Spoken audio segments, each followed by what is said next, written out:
Okay, she says, please start without me. I will keep trying.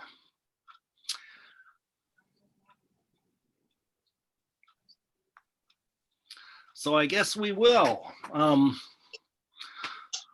Thanks to you all for being here tonight and for agreeing to serve on this committee. I appreciate it.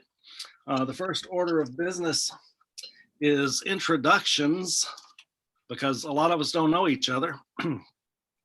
So I'd be interested in hearing your name, why you're interested in this committee, any summary of any experiences you've had with the police that guide your perspectives, and any general perspectives or goals you might have for our work over the next few months. My name's Larry Woolbright.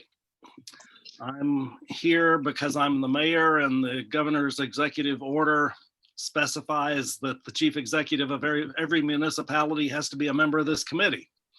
So I'm here as a committee member.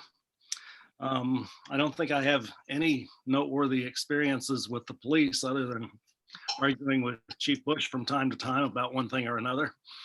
And my general goals for this committee are for us to help the police department set up the policies and procedures that they need to do their job well and to serve.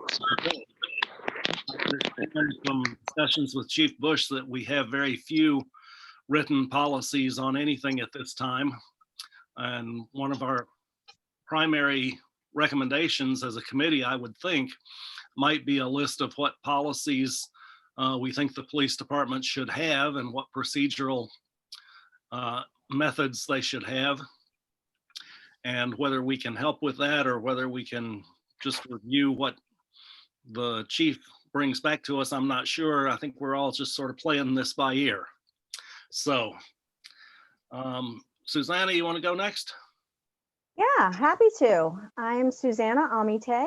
I have been living in Ballston Spa for 14 years.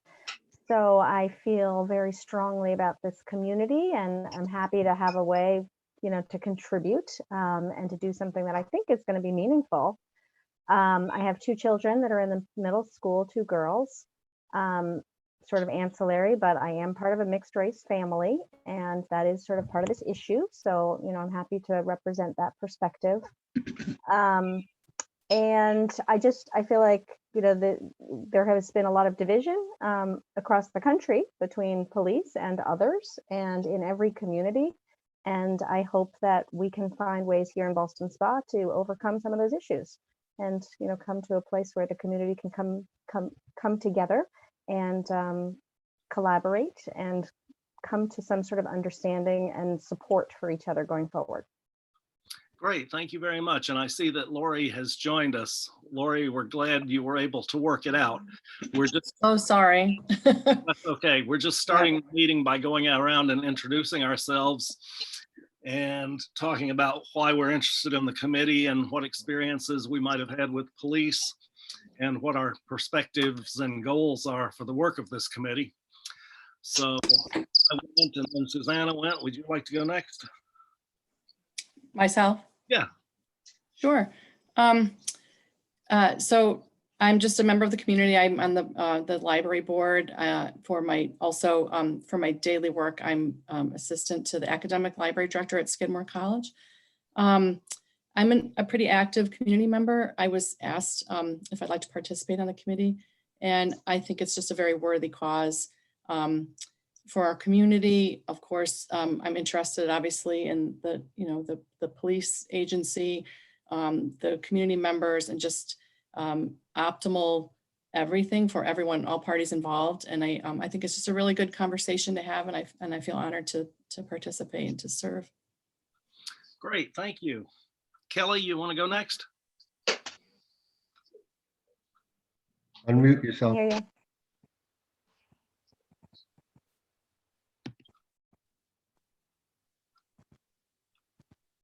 I'm showing you as unmuted.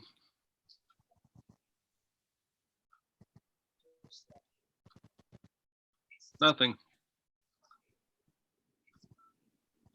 Maybe turn your volume up or something.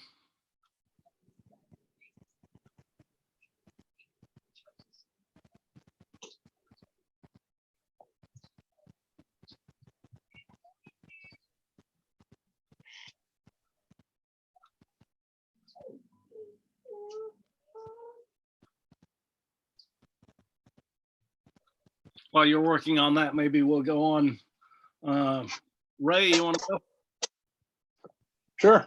I'm Ray Otten. I am a village resident. I live up on Middlebrook Avenue and been here since 1983. I had to think because my daughter was a year old and we moved in on her birthday Mhm. to the house that we're in now. Been in this area since 1974 though, as far as in the town of Milton. I am currently employed by the Community Emergency Corps. I am the executive director. I've been involved with the agency for over 30 years. It's been very interesting to me to see all the different things that have been going on recently. And obviously being in emergency services, I've worked with not only the different agencies with the fire and police, but work directly with many of the officers that are currently and have been on the force, and always been impressed by how professional and how well they handle themselves in not ideal conditions. So I grew up in Schenectady, where there was a much more diverse population than we have here in the village, and gained a lot of experience, life experience, growing up in that type of an area versus growing up in Ballston Spa. But again, with my tenure here as a resident for so long, I have gotten involved in a lot of different things in the village, and as Larry can tell you, and as Chief Bush can tell you, they see me a lot in different things. I'm involved with Rotary and numerous other committees and that. So again, this is just another point of view coming at all the other folks that are here, and I hope I bring some diversity into the group. Thank you. Kelly, did you ever get your microphone working? No. Sorry about that. I don't know what to tell you. I wonder, is she able to maybe call in with a cell phone? Sometimes there was a phone number given on the Zoom invite. Oh, that's a good idea. Sometimes that happens on calls I've been on where you can actually call in, stay on the video, but then call with the cell phone. Yeah. So we'll go on then to Lori Riggs. Hi, thank you. Again, I'm thrilled to be part of this. I'm an active member in the community. I've been here, I want to say almost 20 years. I've lived in the village originally and then moved into Malta and then recently moved back to the village. I've been active in the community as my son's growing up. He's a senior now in high school. Wow. And, yeah, no, isn't that crazy? Yeah. And I've had a variety of experiences with the police locally, and both good and troubling, but in ways that I want to contribute to help the community at large. And also within my role, I work at Skidmore. I'm the assistant dean for student success, and our students have had a number of experiences, not necessarily in Ballston Spa, but it also helps me want to contribute to the greater good of trying to find some sort of middle ground where everybody can support each other. Okay, thank you. And Joe. Oh, hi. My name is Joe Staff. I moved up to Saratoga from 1970. At the time, I moved into Geyser Crest, and the address was RD5, Ballston Spa. And I left Saratoga, then I moved back to Ballston Spa about 6 years ago. I live at Doubleday Woods. It's a senior housing development. And I retired from New York State. While at New York State, I was associated with the Employee Assistance Program, and for about 2 years. While at Doubleday Woods, though, I feel like I'm a liaison between the police and Doubleday Woods. whenever something happens with someone and all, they seem to call me and then I call the police, and I'm very satisfied with the results. The police department in this village is unbelievable. I've experienced nothing but it's been pure pleasure. We've had snowstorms where we had to move cars, and the police would drive in, get out of their car and shovel and help the elderly people get out of the snowstorm. So, I mean, they're always there. You feel safe. And like I say, I have nothing but praise. It's hard to believe these other things are happening in the other parts of this country. Yeah. This should be an example. You guys should be on 60 Minutes down here and showing these people how it should be done. That's about all I have to say. And it's just a pleasure to be associated with this police department. Well, thanks. I'm very glad to hear all of that. It makes me feel good. It's the truth. Kelly, any luck with the cell phone? I think so. I can hear you guys on my phone. Can you hear Yeah. me? Yes, we can. Okay. Great. Hi. All right. Hi. So you're next. Hi. So again, I'm Kelly Gregory. I was invited to the panel just to participate, and I have thankfully no negative experiences with the police ever. Thank you.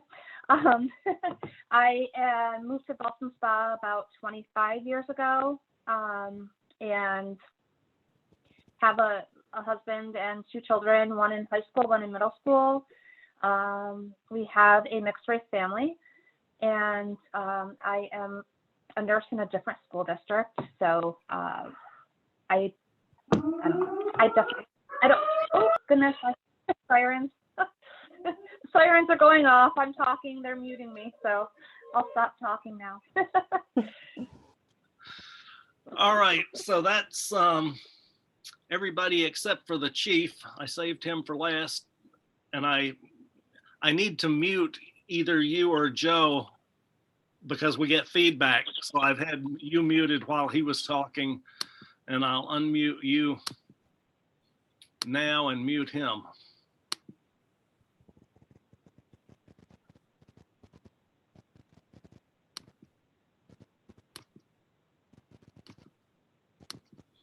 It's not cooperating.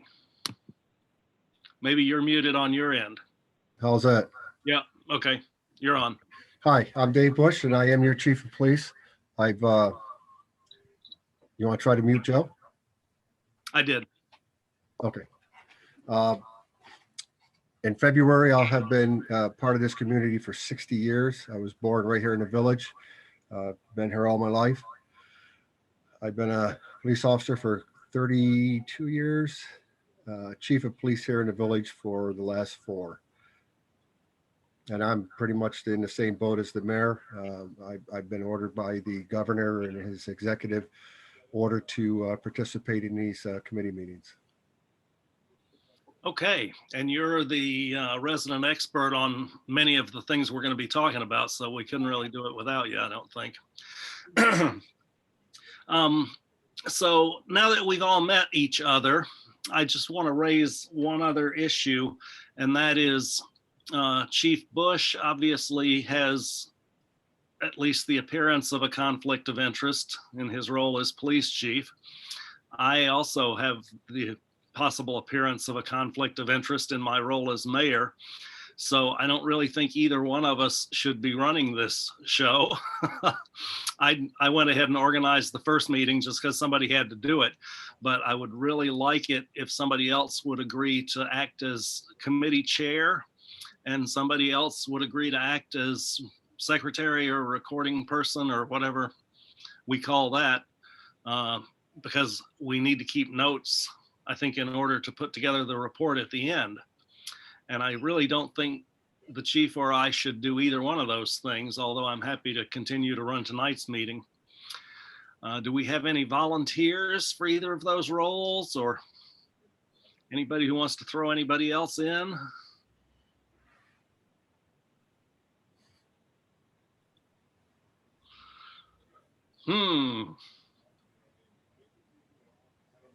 Well, consider it during the rest of this meeting, because I really think probably wouldn't be a good idea for me to continue to do this, although I'm happy to do it tonight. So with those introductions, I wanted to talk a little bit about the committee's charge. I did not write a specific charge from the village for this committee because this is not a committee that the village created. This is a committee that was created by an executive order of the governor. And the governor was very clear about what the charge of the committee is. This is on page 2 of your big book if you happen to have a hard copy. And I will read that charge from a letter I received from the governor. It says, review the needs of the community served by its police agency and evaluate the department's current policies and practices.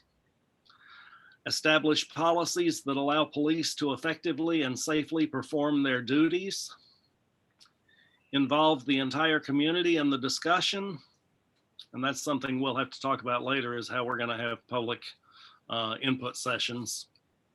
We did invite the public to this meeting, and we'll invite them to all meetings, and we'll allow them to have public comment at the end of the meeting. But we should also probably, as we get a little bit into the process, plan on having a few public hearing type Zoom meetings for general community input. Develop policy recommendations resulting from this review. Offer a plan for public comment. Present the plan to the local legislative body to ratify or adopt it. And certify adoption of the plan to the state budget director on or before April 1st, 2021. So that essentially is what the governor is directing us to do as a committee. In addition, starting on page 109 of this book, running through page 116, I think, is a detailed outline of the process that the state recommends that we follow. We're a little bit behind their proposed schedule, which started in August, but I'm sure we can catch up and manage to finish by April anyway. So if you haven't read pages 109 through 116, that'll give you a much better idea of the process that's envisioned. And I think where we are now in that process is the stage where it says, assess where we are now and gather data. And that's really the thing that has to come first.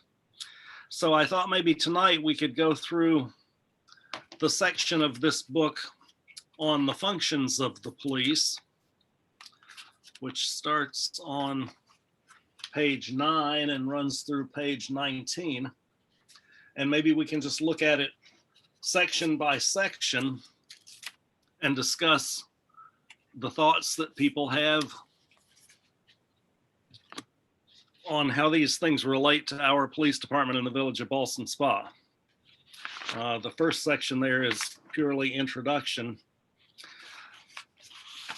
I liked the second section, which is how the police and community engage with one another on page 10. And I thought in particular, the procedural justice idea made a lot of sense to me. That is, the manner in which law enforcement interacts with the public and how these interactions shape the public's trust of police. Citizens judge the police based on how they are treated rather than the outcome of interactions.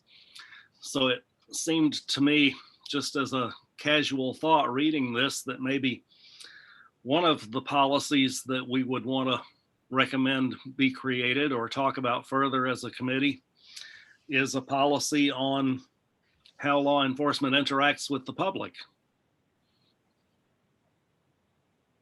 how they treat the public, what the expectations of the community are for interactions between the police and the public. Any thoughts on that? Anybody want to chime in? I think the police. Oh, go ahead. Ray, were you talking? No, that was Joe, I think, was trying to say. Sorry, I seen you come on.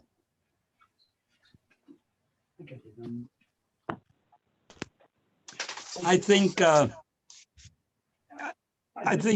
our police department do a wonderful job in that area.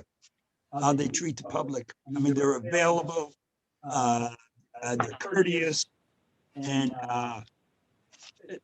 they sure have my trust. I've experienced situations and all, and they were available, and they just handled the situation great. So I don't see any improvement. And I think it's being done very well presently. Okay, thank you. I'm happy to hear other opinions, but it seems to me, I've discussed this with Chief Bush. I think he agrees, not about this particular aspect of it, but just in general. I think it's a good idea for us to have written policies and written procedures in the police department about a variety of things. And I know Chief Bush has agreed with that, or possibly even was the one who suggested it to me in the first place, that our department probably suffers not from doing things wrong so much as for not having things specifically spelled out and written down as policy. I think you find that in a lot of, not only police agencies, but in a lot of emergency services situations where you don't have like an SOP or a guideline for every little thing that comes at you. A lot of it's sort of thinking on your feet and reacting with your training. You don't necessarily look at a policy and say, oh, this is how I'm supposed to do it. You've been trained to do things in a certain way, and that's the way you do them. But definitely the setting down of policies, I think, is extremely important. We're actually doing that at our place now, where we're putting things on paper that we've always done, but we just didn't think about it. Yeah. Are there currently policies or procedures that are open to the public that we could review? That's a question for Chief Bush. Yes, we ran into a situation where the previous administration here just never did any policies.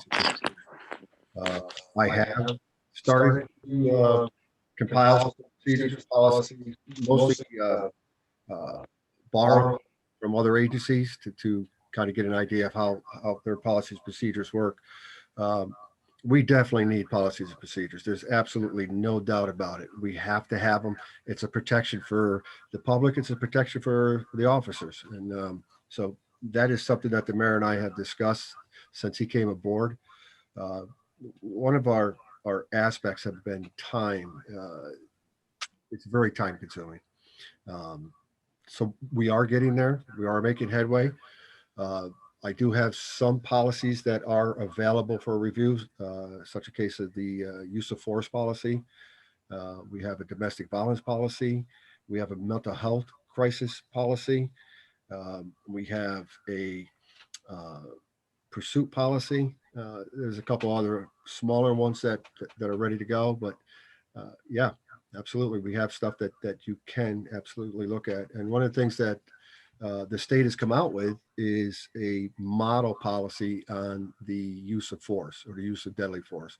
And what I've done is I've given that to the mayor along with our policy and the sheriff's department policy, and tried to make our policy fit that model policy from the Department of Criminal Justice. That's what the governor wants us to do. And actually, it's pretty similar to ours, other than some of the newer stuff that came out with profiling and things like that. So, but we do have a standing policy in place. So are those policies in a format that could be emailed to the committee members? If I could muster up my tech abilities, yes. The other question I had is if you have, in terms of like guiding principles, because I do understand sometimes in lack of policy, you make decisions based on sort of principles that sort of guide those decisions. And I didn't know if you had like mission statements or like if there were any other written things that would sort of help give us an idea of where the policy guidelines come from, other than from the state. Mission statement, no. We do not have one, not at the moment. Yeah, you know what, for the last 20 years or so down here, if we come up against something, let's say for tasers, for example, we never had tasers. When we did receive our tasers several years ago, you know, there was a need for a policy. How are we going to use them? How are we going to sign them out? What's, you know, procedure for everything on them? And when those things came up, that's when we developed policy. And I'm not blaming the guy before me, but I kind of am. It's just the way it is. I came into this job 4 years ago with absolutely nothing. There was nothing here. There's no mission statement. There's no policies and procedures. There was nothing. There was no manual. There's absolutely nothing. But we're getting there. We are working on it. Can I ask And a I think a couple of lot- questions? Oh. Oh, sorry, Kelly, go ahead. Oh, I was just going to comment on what he said, saying that a lot of times I think things aren't in writing until it's point, until someone's, until difficulties come up or, issues come up in the general public that, indicate that we need policies in place. I think that a lot of times if you don't know that something should be done or you're not, if something hasn't been done in the past and it's working, it's not like something that is like that you take the initiative or something that's in the forefront to have to do, or do you think that it's not on your radar to have to do? You want to fix the problems that are problems and not necessarily, think about what in general could be done. Go on, I'm sorry. Thank you. Lori. I just have a quick question, Chief Bush, like just to take a step back. Can you just give us a little sense for how many officers are on your staff? Like their years of service, what stages, like if there's some newer ones or perhaps career police officers, what the general issues are, like the majority of issues that you generally face kind of on the whole in the village. And then maybe a few that you can think of in the past couple of years since you've been chief that might have been some of the most difficult scenarios, just so that we kind of have a sense for what you face every day and who's working with you. Interject. There is in the next section a list of 7 questions that I was going to ask the chief. Okay. that speak to that general type of thing, but not about the staffing levels. That might be useful. We have 3 full-time police officers plus myself, and that's down from 5 4 years ago. We have a total of 18 officers. We range from 35 years of service up to 2 years. So we have a big, broad range there. That's as far as staffing goes. A lot of your part-time guys also are county sheriff's deputies as well, right? A few of them, yeah. You mentioned something about serious, something that was trying. Am I correct, Laura? Yeah, just in general, like what you see on the whole mostly, and then is there anything in your recent memory that sticks out, maybe that was particularly difficult, or for the village? Sure. I know some of these questions, like the are going to be covered by Larry's questions, but the one in particular one, it's you can watch a bunch of police shows, you can watch, cops, you can watch all this stuff, and you just don't have a real good idea exactly what they're dealing with. We had the double murder suicide where, me and my guy discovered the scene. We had a 6-week-old baby that was smothered to death. You don't know just how strong you can be until you watch an autopsy of a 6-week-old baby. I mean, those things stick with you. They never go away. The mom and the daughter that were killed up in Colonial Hills, that doesn't go away. It never goes away. So those are some very difficult things that we deal with. And that would be the most extreme. Okay. I think we're starting to understand now why we probably need somebody taking notes and writing down some of these ideas as we go along. I am recording this meeting so that when somebody hopefully steps up and agrees to take charge of that stuff, I can give you access to the recording and you can go back and look at this one. It also dawned on me while we were talking that it's possible you don't know how this committee was constituted. So maybe I should have said that to begin with. There are 5 board members, 4 village trustees and the mayor. And I asked each trustee and the chief of police and myself to nominate one person for this committee. And so some trustee more than likely contacted you and asked you if you'd be willing to serve on the committee. Then they nominated you and I made the appointments of the people who were nominated. So each of you was recommended by one, either police chief or village board member. The next section is what role do the police currently play in your community? And that's where I thought Lori's questions were going. And the first question, this is on bottom of page 11, top of page 12, if you're following along in the book. The first question we're supposed to ask is, what are the primary activities of police officers in your community? Chief. Okay, so there are basically two types of activities that we deal with. One is the proactive patrol, which we are going out, we're doing traffic enforcement, crowd control for parades and events that happen in village. We're being proactive. We're walking the street and talking to the business owners and talking to people on the street, being seen, proactive. The other part of that is the reactive.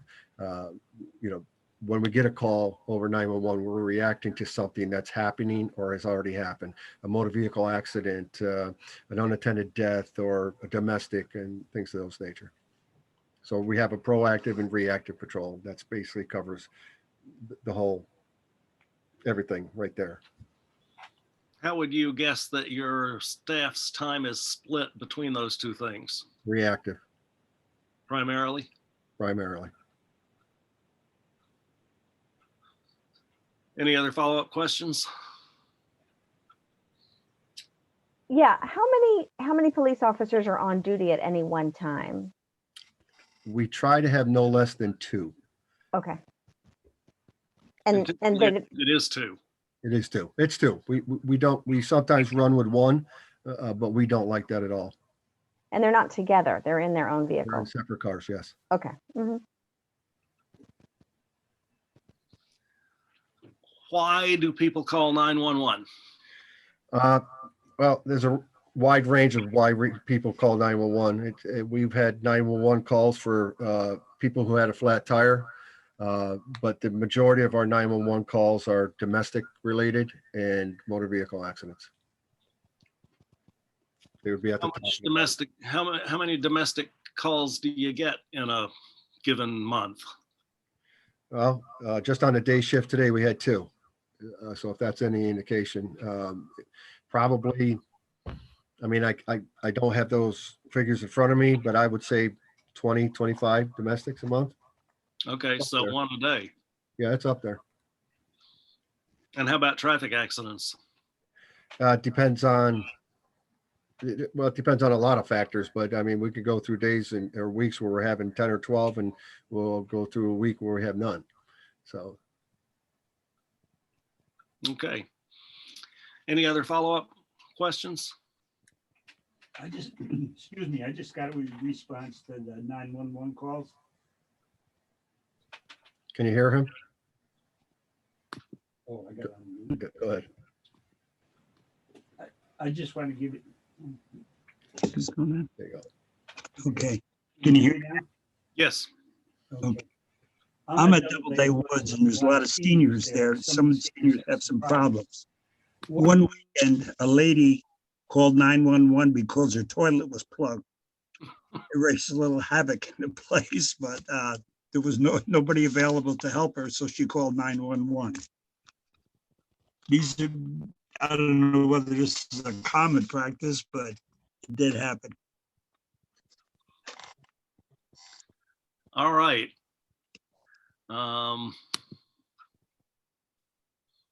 People keep jumping around on me here. All right, next question. In what situations do police self-initiate interventions in the community?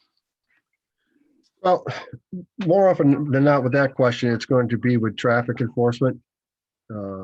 That's where we have the biggest interaction initiated by the police, would be traffic enforcement. So I would think that in a village this small, your guys would have a pretty good idea where the problem areas are, where there are going to be drug situations, where there's going to be domestic violence. Well, No? domestic violence is all over the map. It doesn't matter what social class you are. What doesn't matter, you live in the north end or the south end. There's domestics all over the place. Drug issues, yeah, we do have drug issues, and we work very closely with the Saratoga County Sheriff's Department drug team. We worked with the DEA task force.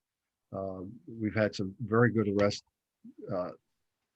I hesitate to say lately because you don't hear about them. A lot of times with our drug arrests, our subject or our suspect is being turned. So we can go after bigger fish that are probably outside of the village. So you don't hear about it, but we know about it. We know where they are, and we're working on those. And the domestics, like I said, they happen all over the place.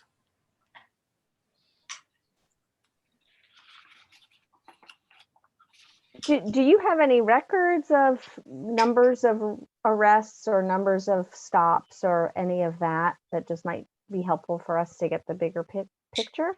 I do, but I don't have them with me. Yeah. I haven't heard you mention anything about mental health. Do you have calls in terms of mental health? I'm glad you brought that up, Lori. And it seems like it's increased tenfold since COVID. It's very, very difficult. We rely on the help of Saratoga County Mental Health Unit. And I don't want to say negative things about anything or anybody. That's not what this is for. But our mental health subjects in the village are not getting the help that they need. We will deal with them. We will transport them, give them a ride to the hospital, and in 4 hours they're back home, and they're still as in need of help as they were before. We had one gentleman that we took up to mental health crisis center 4 times in 1 weekend. 4 times. That's unsat. That shouldn't happen. And 3 of those times was on a mental health pickup order under the mental health law of New York State. So they should have been kept at least 72 hours, and they weren't. So, but yeah, we have issues with mental health in the village. And it seems like the COVID and everything else, that's the perfect storm that we've lived this past couple months or a few months is increasing that. So yes. You know, that answer also points out the fact that we, as a small village, don't have all the services that need to be available to our community residents. We rely on the county for a lot of that. So mental health is county, sheriff is county, health a lot of department is a lot county. of times, Larry, we get called in to work with the police department, especially on mental health cases. And we really don't have all that much training in treatment, if you will. We can take somebody to the hospital and hope they get the care they need. But like the chief was saying, 3 hours later, we're getting a call back for the same person again who was released by the hospital because, again, I don't even know if the hospital is giving the right treatment. Yeah. And as someone who has, I am a registered nurse and I have worked in the hospital setting, and I know that it's very difficult, and it's across the board. It's not just there. It's all across the board, all across probably any jurisdiction, any county, in any state. Mental health, it's very difficult to find placements. They're very limited. It's hard to keep, it's hard to place the patients in facilities that can help them. So they turn them away and try to send them into like short term, or meet with a counselor, set an appointment to meet as an outpatient as opposed to inpatient. And sometimes people really generally need inpatient, especially if they're like 3 times in a weekend or whatever. The resources are not there for people that need the help, and outside of the police or the county or whatever. It's generally across the board. And that's well outside the scope of the village's ability to do anything about, really. Absolutely, yeah. Can I ask a quick question about the Saratoga County backup? Like from what I'm hearing anyway, with the pandemic and maybe just in general, when you had a reduction in staff from 5 to 3 guys or people, do you feel, I'm curious, I guess, Chief Bush, do you feel supported by them? Do you feel like, is there any limit to how often you can reach out to them if you guys are strained or anything? Or is how does that work? Do they track? I mean, obviously, I guess they would. How often you need to reach out to them? Is it a nice partnership? Is it something that you feel is being like maxed out, or how is that going? No, we have very good cooperation with both the Sheriff's Department and the New York State Police. They have their own issues they're working on. They have their own patrol area. We have ours, but it's a give and take. Last weekend, for example, they had 2 standoffs with armed suspects in the county. We ended up handling 4 or 5 calls outside the village for them. And the same holds true in us. If we need their help, they're here. When we had the double murder suicide, the state police came in and we worked side by side until we had a conclusion on that whole mess. So yeah, we work very, very well together. There's a good mutual respect between the agencies. Is there a police department in the town of Ballston as well? No. Okay, so it's just village by village. And I think some of the bigger towns might have police departments. I don't think of any right offhand. Saratoga Springs has one, the city. Mm-hmm. Saratoga Springs, City, Mechanicville, Waterford, and The town of Waterford or the village of Waterford? Town. And Chief Bush, I'm sure you collaborate with those other chiefs of the other departments. Is there any opportunity for you to work with them on, for instance, policies and procedures as you begin to bring those in? And, it's always good to have a starting point. And I'm also thinking about our charge here. Like, is there an opportunity to partner with other towns that are going through the same thing? Partner, yes. As a matter of fact, I have 4 sets of policies and procedures for 4 different police agencies. Okay. And if you looked at them, they're all the same. They just have a different heading. Mm-hmm. So the policy. Everybody's doing the same thing. Right.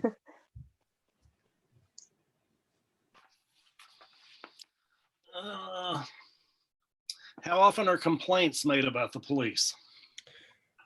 Very infrequent. If I have 1 or 2 every 3 months, that's a lot.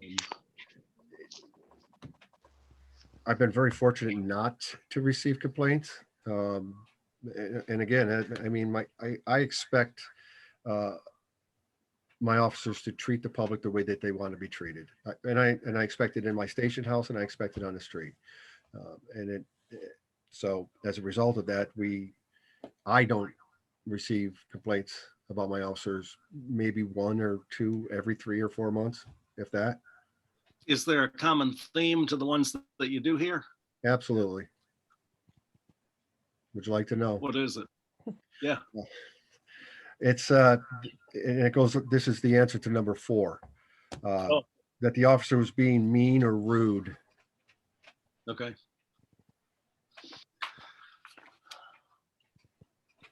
Do particular units or assignments draw an outsized share of those complaints? No.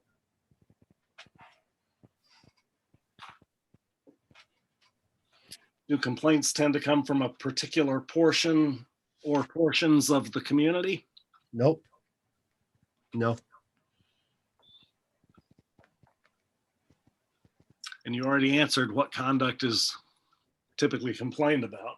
Yeah, it's usually about an officer's attitude or an officer's demeanor. And 99.9% of any that I've received has been as a result of a traffic stop. People don't like to be stopped, and people especially don't like to be given a ticket.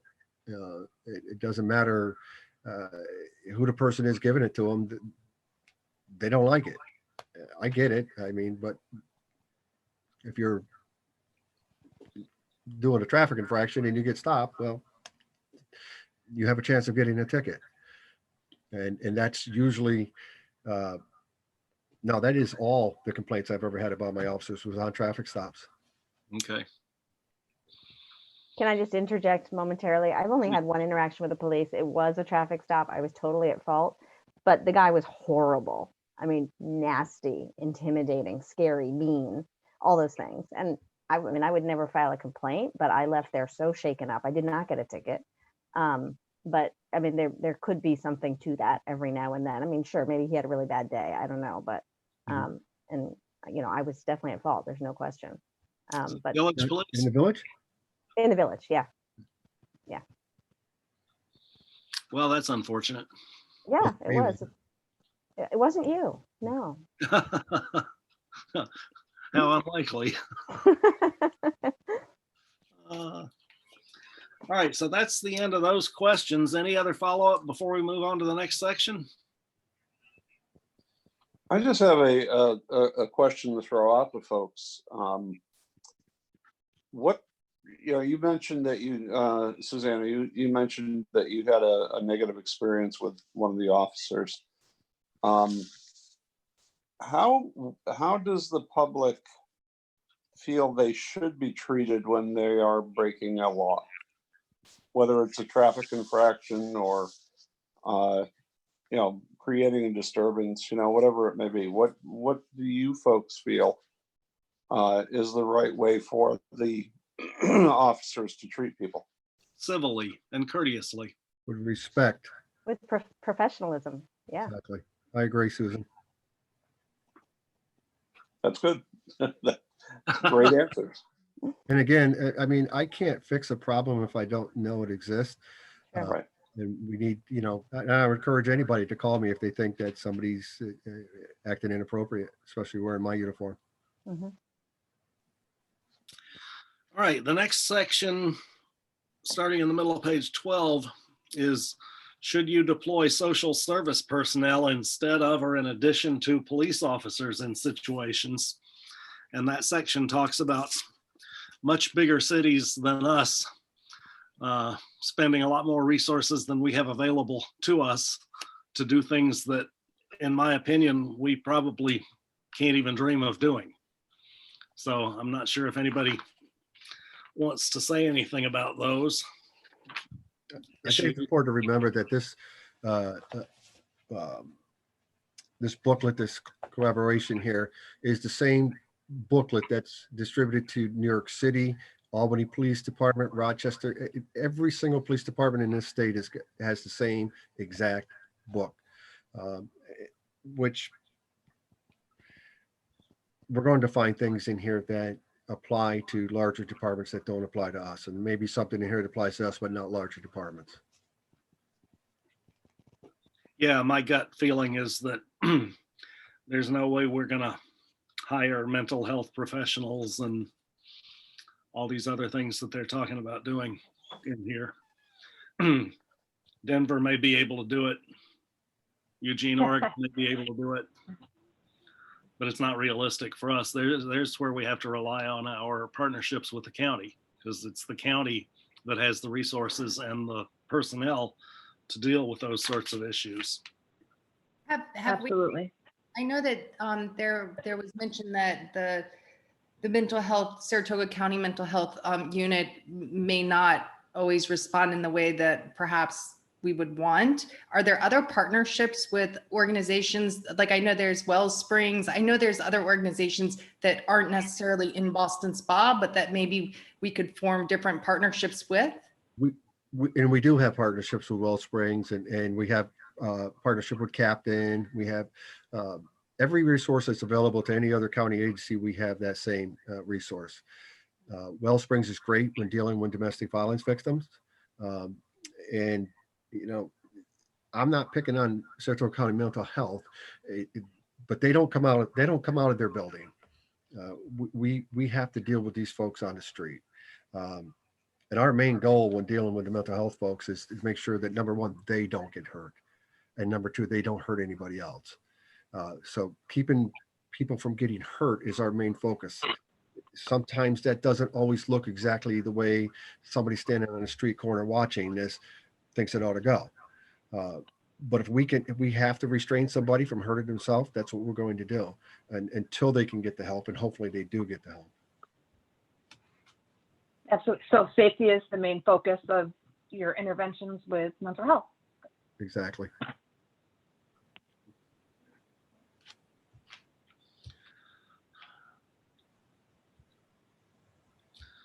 Do we want the police to respond to mental health calls?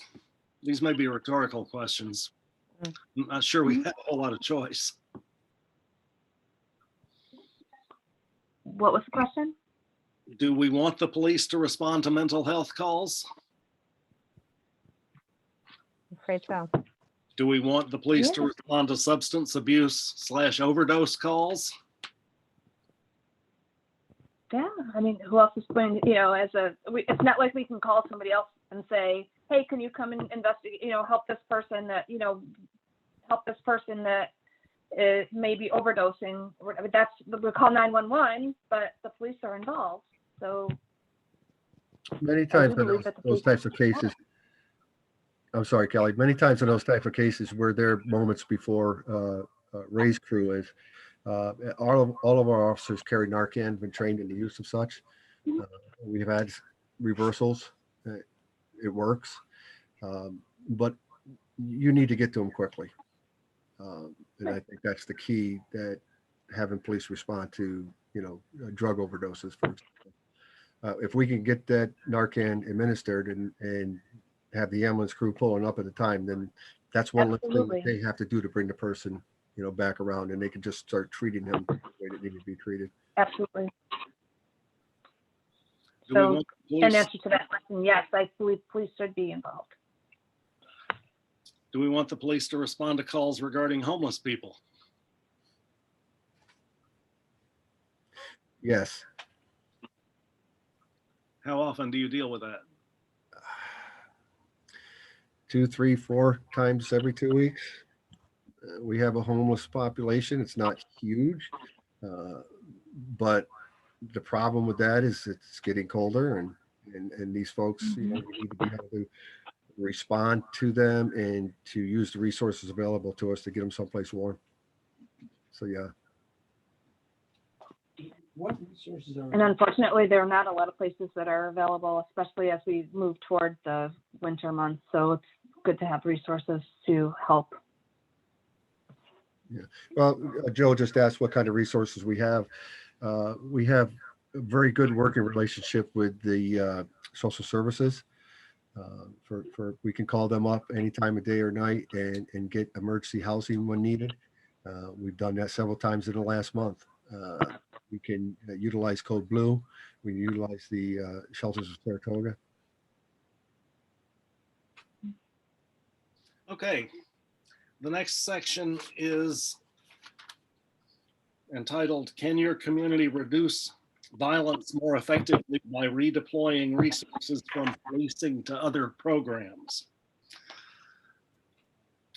I would argue that we don't have any other programs in the village. I mean, with village resources, and that we really have no choice but to use our police and to rely on county resources as support. I mean, yeah, we don't have specialized units. Everybody's a patrolman. Everybody patrols. I mean, there's no special. There's not a drug unit. There's not a vehicle enforcement unit. We don't have any of that. All of our resources are put on patrol. Chief Bush, with the staff that you have, do you feel like you can't answer all of the calls or address all of the problems that you have to deal with? No, we can absolutely respond to all the calls. Okay. And Well, if the problem is too big, let's say the murder thing there or something else, I have partners to rely on. And Yeah. state police and the sheriffs have been great. They don't really want to come into the village. But they're happy to help. Does that make sense? Yeah. What are the greatest constraints for you, or your biggest issues that you're challenged with? Training. We haven't gotten to that yet. No, we haven't. Okay. Mhm.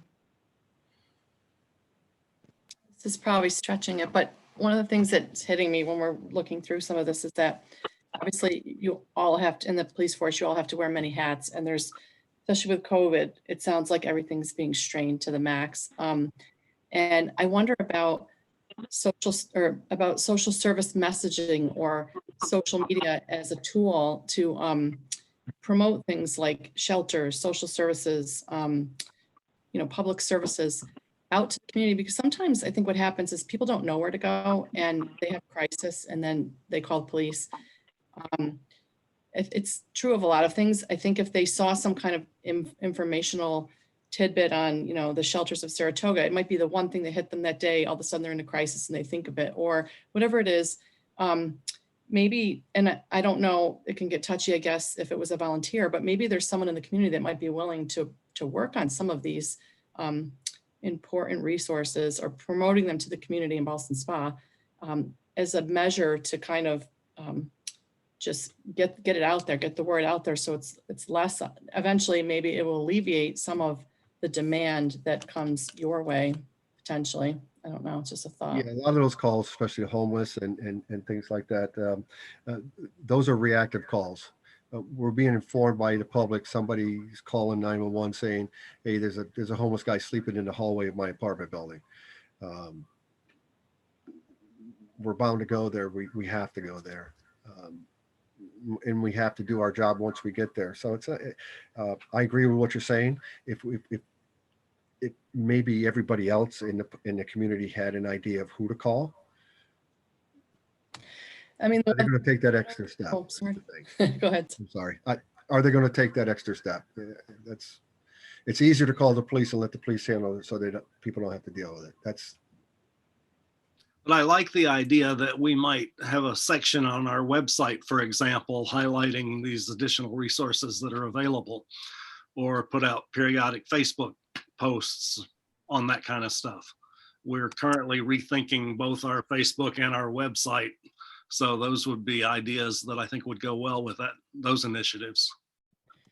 I mean, the other thing I thought of is I'm on the library board, and I think recently there's been more, not so much now during COVID, but we've had a couple of public events that have gotten a lot of interest by people kind of, pushing it out to their friend networks. And the library, may or may not want to get involved, but they could be a facilitator or a catalyst potentially for maybe doing a Zoom meeting for the community on all the resources that the community can take advantage of. Or if you see something, say something, or if you see something, help someone, as far as just being a member of the village in support of the police department and in support of the community as a whole.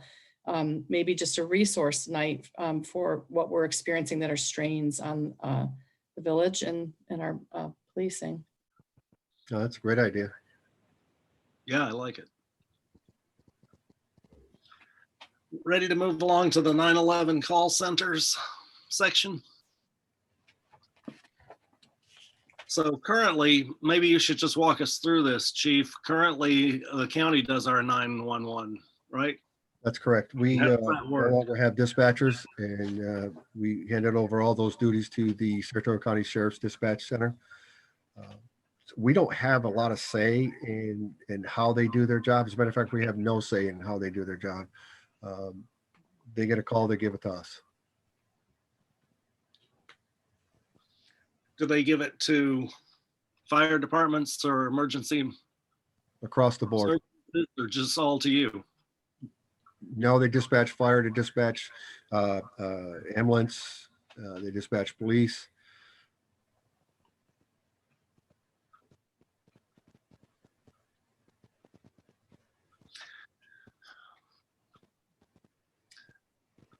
So basically, if a call comes into 911 to the, to a 911 call and it takes place in the village, you automatically get called, is what you're saying? Yes, Sheriff's Department will receive the 911 call and then they'll put it out over the air to the patrols. Okay. Is the Saratoga County having to do one of these exercises like municipalities are? Is the Like we're county? doing right now? Yeah. Yes. So presumably they've got a committee looking at their 911 services. And Yes. if we had thoughts that we wanted to share with the county committee, we would be able to do that somehow. Yes. Speaking of which, did you ever hear back from the DA and whoever else it was that we had to ask if they wanted to send reps?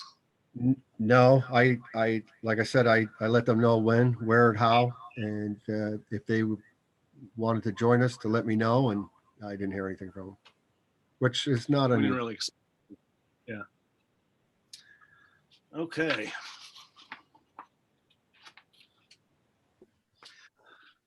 I wonder if there's anybody in the county that would be interested in coming to one of our meetings and giving us an overview of 911, or if the committee thinks that would be a useful thing to have done.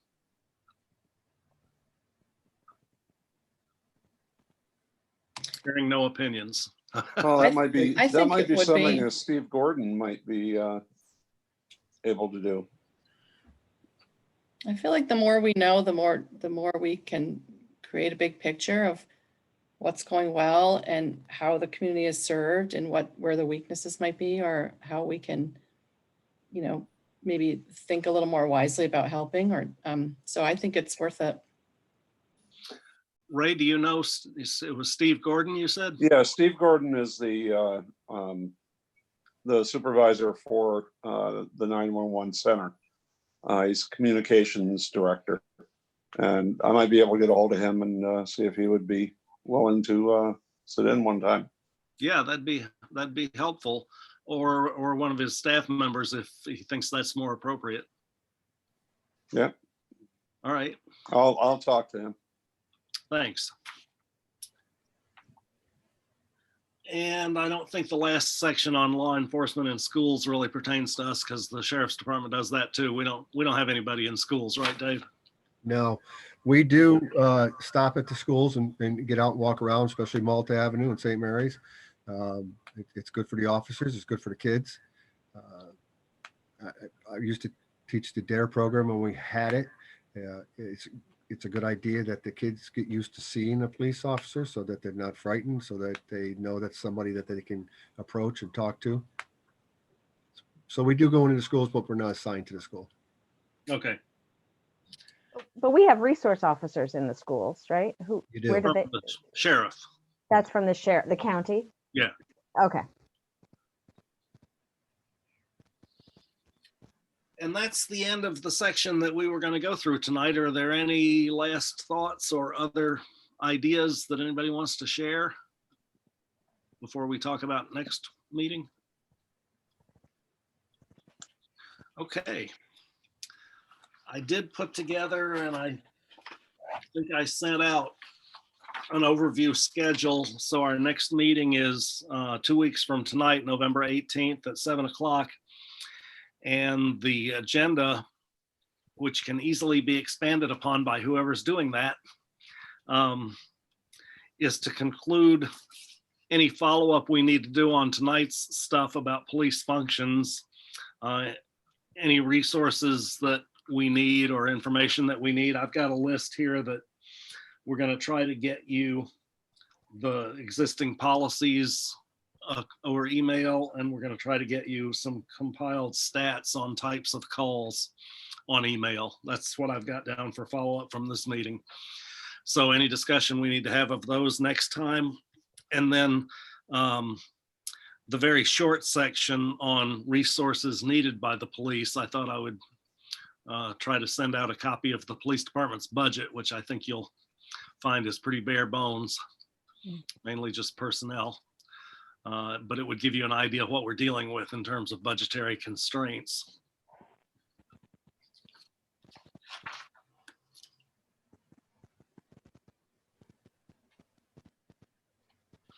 And the other thing is, maybe we can wrap up at the next meeting, brainstorming what else do we need to know in order to decide what the areas of focus should be for this committee, and what types of policies should be included in the plan that this committee ultimately generates.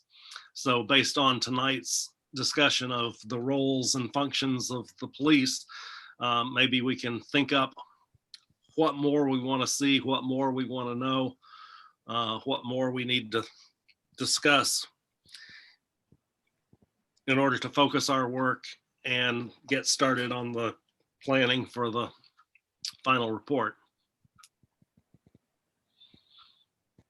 So that's the end of what I had planned for tonight. And I'm going to ask once again, now that we've all had a chance to talk to each other and get a little more comfortable, would anybody like to step up and volunteer to be chairperson of the committee moving forward for the remaining 3 meetings that we've got scheduled between now and Christmas?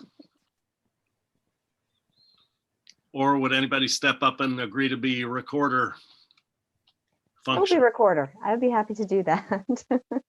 Susanna, thank you. You're welcome. I will take notes on this meeting. I'll go back and listen to the recording, and then going forward, I'll just type up as we're going. Yeah, I am not very good at knowing what to do with these recordings once they exist. So I'm not sure exactly how to give you access to it, but maybe somebody. What will happen is after you either chose to save it to the cloud or to your desktop, what will happen is shortly after the meeting's concluded, you'll receive an email that says it's available, and you can send the link with the password to. Oh, okay. Good. Thank you. I know about getting the recording messages and stuff and downloading them from the cloud to the server, but I don't know anything about what to do with them after that. So who's going to run the next meeting? I'd like to nominate Lori. Lori AC, you've had so many great ideas, and you've been very proactive, and clearly you have experience with working with the community. I think you'd be excellent. Is that allowed? I second that. No, that's very kind of you. You know, I'm happy to do it. I guess I'm not entirely clear if I do assume this for the next meeting, do I just go through these the sections with the questions? Is that kind of how, like, or is that what you're saying? Is that what the structure is? Well, the structure is whatever we make it. Okay. Mhm. Did you go through that section at the end? Oh, that one night, or the pages that you had referred to, that, yeah. Okay. That Okay. sort of says what we're supposed to be doing. And really, I Okay. think the biggest task for us at this point is to decide what areas are important in Ballston Mhm. Spa for us to think about, talk about, discuss, and Okay. come up with ideas for how to address. Okay. Yeah. No, I'm happy to do it. And then, so I would have to kind of frame out an agenda for the next Yep. meeting, or, okay. I think what I would do is I'll go through that, I'll go to that section to see what comes next. I'll probably put it together, and then is it okay to email it out to everybody in case there's something I'm missing? Sure. that people might want in the next meeting or what have you. I'll do it And that. I did organize broadly in this Word document that I sent out to you, just dividing up the stuff we've got to go through and putting some of it tonight and some of it the next time and some of it Okay, next time. yeah, perfect. Yeah, that's good. But Okay. it's a pretty rough outline. I didn't want to get too detailed. No, that's good. That helps. Thank you. Okay. All right. Closing comments. Yeah, just one question. Do you know anything about the the county's committee on police reform? Is that something, could we connect with those folks or maybe sit in on one of their meetings if it's useful? I just think that if they're doing the exact same exercise and we've got some overlap, that could make sense. They're actually holding their meeting at the county offices up here at McMaster Street in the supervisor's room. So they're actually meeting face to face. They are meeting next week, I believe. I'd have to check my notes, but I believe it's next week. I have been invited to that. Are those meetings open to the public? That I don't have to check on. I'm pretty sure it is because that's what's in the outline here that says that Yeah. it's not open. So, but I can check on that and let you know. So if you could get us the dates and times and verify that they're open to the public, then we could go as we wished. Sure. Okay, any other final thoughts? We have one member of the public who's been with us all evening observing, and at this time I will ask Elizabeth Cormos if she has any public comment that she'd like to address to us before we end our meeting. Yes, she does. Hi. I'd just like to concur with Suzanne's comment about connecting with the county. It occurred to me that, you know, much of that our small police force, you know, has to rely very much for any specialty services, you know, to the county, and also, you know, that our dispatch is done through them. You know, in relation to that question about, you know, should you send a social worker? Clearly, the village can't, you know, support that. But I think that should be brought up, you know, if with their meeting, are they looking to add social workers, mental health people? Probably not with the current economic situation, but in an ideal world, if they had those resources that our police could call on, or even that a dispatcher would send a mental health person, you know, to a case, and it wouldn't be, you know, fall completely on the shoulders of our police. So just some thoughts about that. Thank you. Okay, thanks, Liz. Anything else to come before the committee tonight? If not, I want to thank you all once again for agreeing to participate in this exercise and for the thought that you're going to put into it between now and 2 weeks from tonight in organizing for us what it is that we need to do as a committee to make progress and help the village police department better serve the citizens of the village. So thank you very much. I'll see you in 2 weeks. And Lori, I'll probably talk to you, and Susanna, I'll probably talk to you in between about the recording and the agenda and stuff like that. So, Okay. all right. Thanks. Thank you, everybody. Thank you. Good to meet everybody. Yep. You too. Meet you. Thank you.